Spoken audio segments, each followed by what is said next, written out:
చంద్రబాబు నాయుడు గారు పవన్ కళ్యాణ్ గారు చెప్పారు. కావాలంటే వీడియో చూపిస్తాను అధ్యక్ష.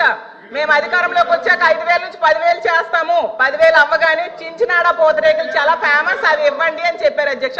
వాలంటీర్స్ నమ్మి ఓటేసే ముందు చించినాడ పూతరేకులు ఏమో ఆర్డర్ పెట్టేసి వెళ్ళి ఓటేసి వచ్చారు అధ్యక్ష. చూసేసరికి ఈ ప్రభుత్వం అధికారంలోకి వచ్చింది, ఉద్యోగాలన్నీ తీసేశారు అధ్యక్ష. భవిష్యత్తు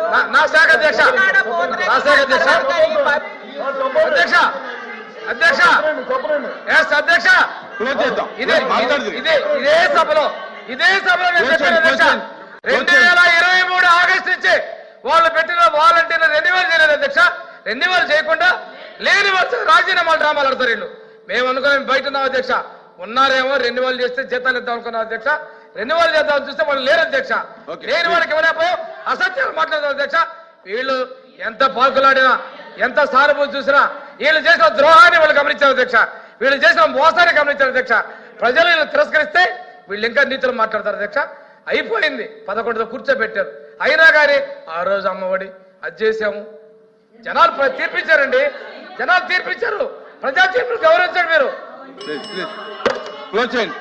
పేదరిక రహిత సమాజం పడుతున్నామని చెప్పారు అధ్యక్ష.